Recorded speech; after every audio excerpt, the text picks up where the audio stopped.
অন্য দলের মতো বিধায়ক সাংসদদের কাছ থেকে টাকা নেন না, কারণ হচ্ছে গিয়ে সাংসদ বিধায়করা অন্যভাবে টাকা তুলে 75% টাকা জমা করেন, তো তাই টাকা দিতে হয় না, ফলে সেইটা একটা বিষয়। দ্বিতীয়, দেখুন এই যে ওয়ার রুম ফরুম, এটা আইসিইউ, মানে তৃণমূল কংগ্রেস আইসিইউতে গেছে, সেইটা ওয়ার রুমের মতো ওখানে বাঁচানোর জন্য অক্সিজেন দিয়ে সাপোর্ট সিস্টেম দিয়ে চেষ্টা করা হচ্ছে। আর এই যে বলছে না বুথ রক্ষা কমিটি না ভোট রক্ষা কমিটি, এগুলো হচ্ছে বুথ লুটের কমিটি তৈরি করার কথা বলা হচ্ছে, বুথ লুট করবার জন্য প্রস্তুতি গ্রহণ করা হচ্ছে। আচ্ছা বলুন, লজিক্যাল ডিসক্রিপেন্সি নিয়ে অনেক কথা আছে।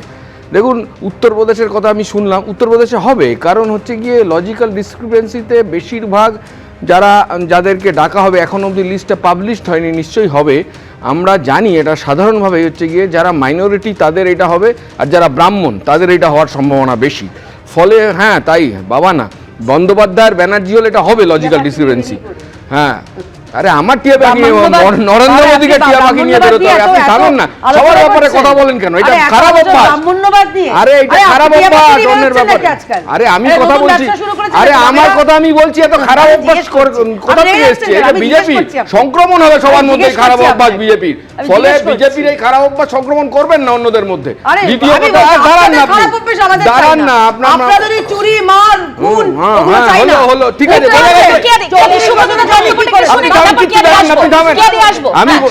আমি বলছি এই লজিক্যাল ডিসক্রিপেন্সি নিয়ে এরকম প্রবলেম হবে, এবং এই লজিক্যাল ডিসক্রিপেন্সিটা বিহারে ছিল না, এবং আফটার বিহার নির্বাচন কমিশন এটা টার্গেট করে মূলত মাইনরিটিদের হ্যারাস করার জন্য এইটাকে এআই দিয়ে করা হয়েছে। কি দরকার ছিল?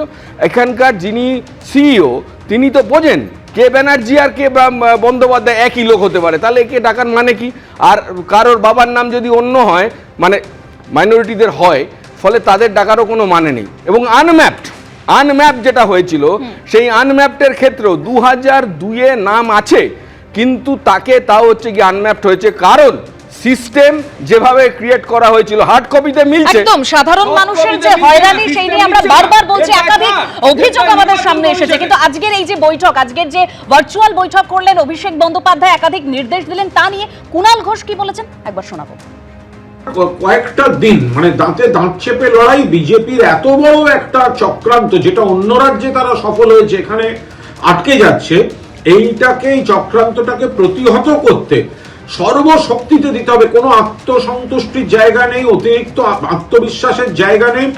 1,36,00,000 লজিক্যাল ডিসক্রিপেন্সি নামে যাদের টাকা হয়েছে, আর ডিসক্রিপেন্সি ছাড়া আবার ওইখানে যে আনমার্কড যারা আছে, সব মিলিয়ে 1,68,00,000, এদের প্রত্যেকের বাড়ি কিভাবে টাচ করা যায় সেটা মাননীয় সাধারণ সম্পাদক দলের সর্বশক্তিতে, যে একেবারে সব ওয়ার রুম চালু থাকবে ইত্যাদি ইত্যাদি যা যা নির্দেশ দিয়েছেন।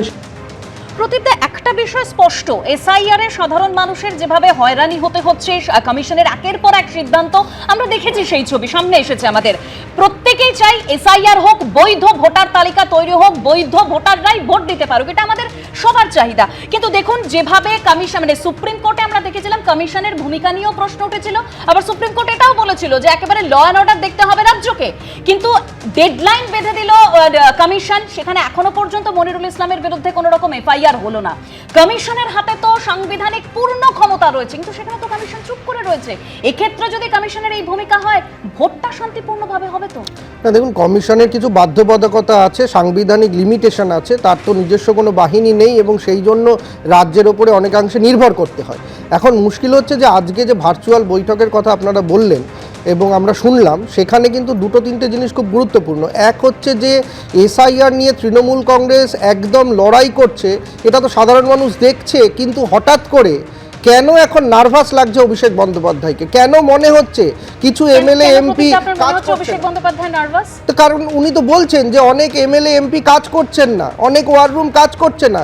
কেন এটা হবে? তাহলে তো বুথে বুথে আগে দল রক্ষা কমিটি করতে হবে, যে এরপরে টিকিট বিলি হলে তো যারা টিকিট পাবে না তারা দল থেকে যাতে বেরিয়ে না যায়। এবং আরেকটা জিনিস, যখন বলা হচ্ছে যে বুথে বুথে ভোট রক্ষা কমিটি, মানে মানুষের পাশে দাঁড়ানো, তার সঙ্গে কিন্তু এটাও বলতে হবে যে প্রাণ রক্ষা কমিটি এইটা করতে গিয়ে বিএলওদের হুমকি বা যারা ইআরও আছে তাদেরকে হুমকি যেভাবে দেওয়া হচ্ছে গত কয়েকদিন ধরে আমরা দেখছি, বিধায়করাও দিচ্ছে, সেটা করে যদি প্রাণঘাতী কোনো হামলা না হয় তাদের ওপরে ইলেকশন কমিশনের এজেন্ট ভেবে, সেটাও কিন্তু একই সাথে মনে রাখতে হবে। এবং আরেকটা জিনিস সেটা হচ্ছে যে আজকে ভোটের আগে এসআইআর হচ্ছে, 22 দিন বাকি, কেন অভিষেক বন্দ্যোপাধ্যায়কে এটা বলতে হচ্ছে?